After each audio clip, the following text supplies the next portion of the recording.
Hello everyone and welcome to the very first episode of SteamBox Rants, where I just talk about stuff for no reason for an extended length of time.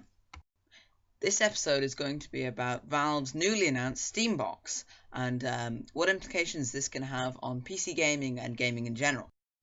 Now, for those of you who don't know, Valve recently put up a teaser site, and over the course of a week they made three big announcements: SteamOS, SteamBox, and the Steam controller.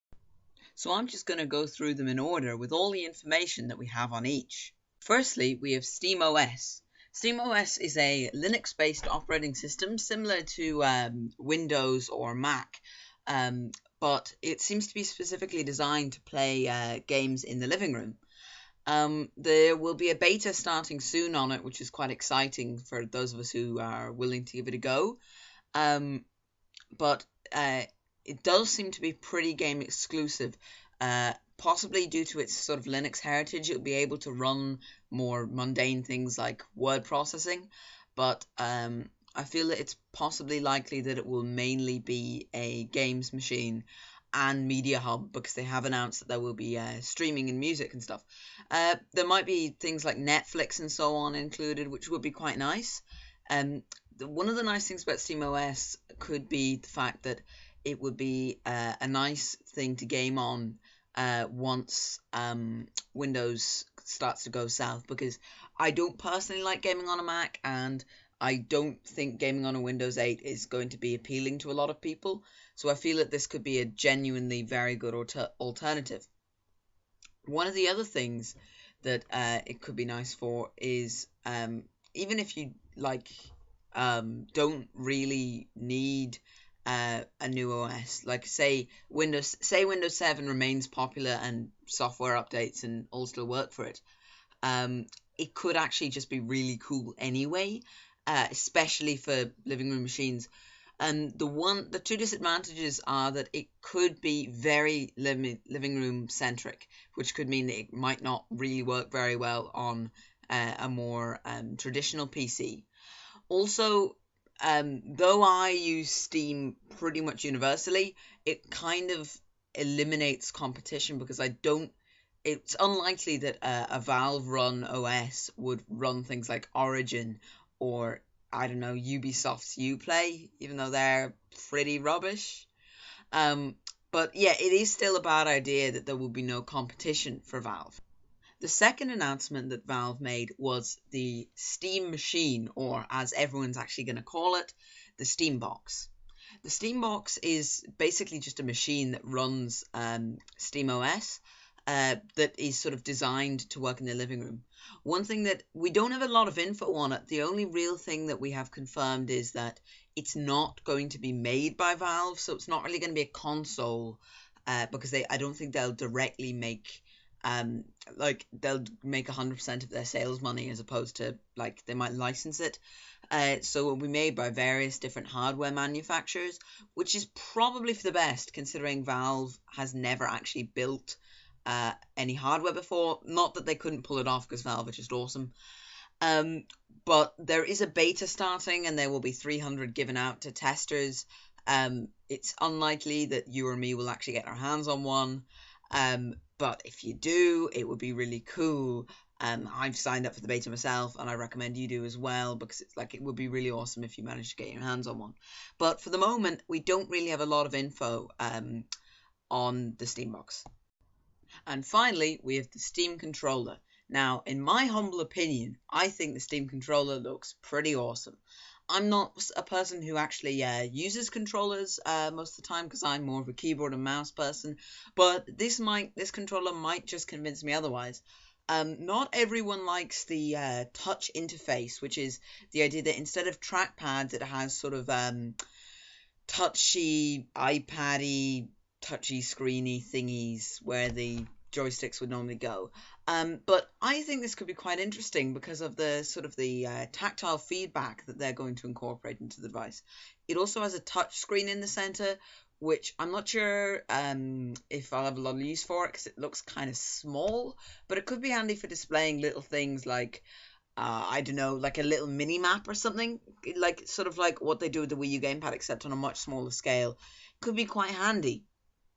I also think that some of the other features, like the fact that there are buttons on the back of the controller as well as the triggers.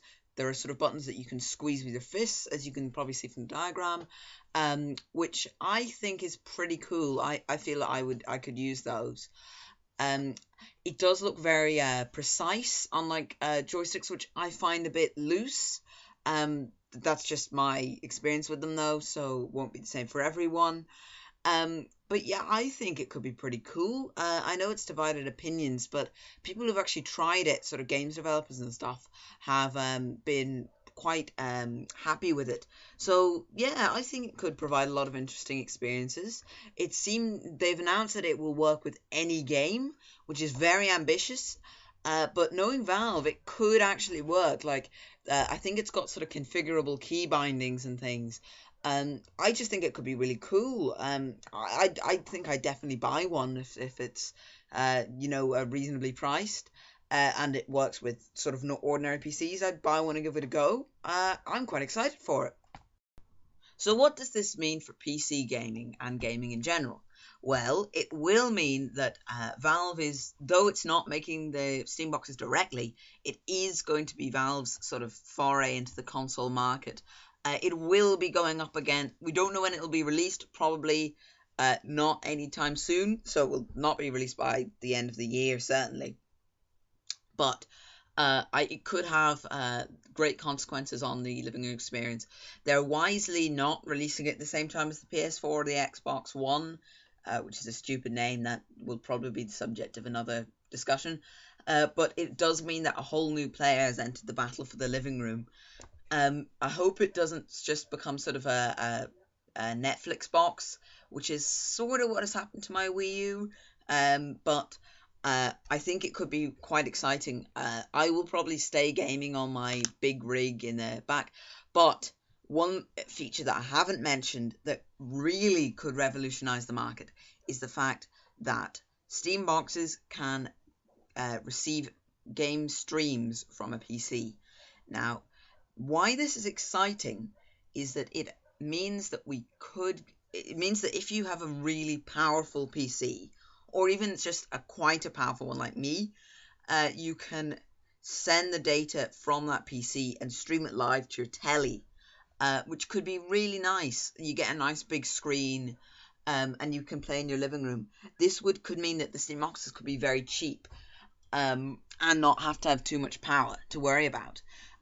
So that could be pretty cool, but it also raises the question of whether you could do the same thing but stream from some kind of a massive beast of a PC in some Valve headquarters somewhere, so that one could play games for maybe a subscription fee that would not be normally usable on anything that they could really afford. This could really revolutionize the market, but I don't know if they're going to go into in that direction, so we just don't know at the moment. The one thing that it will definitely do, though, is it'll really raise the stakes in the battle for the living room. I don't know whether it'll be a big hit or whatever will happen to it, but it is really going to change the whole playing field for PS4 and Xbox One. So thanks for watching, guys. I hope you enjoyed the video. There should be more of this type of thing on the way reasonably soon. I'm thinking of doing another countdown. There's season 2 of Kerbal Space Program is coming, and if you look on the channel right now, there is a new series called Spasticat Builds, where Spasticat builds stuff.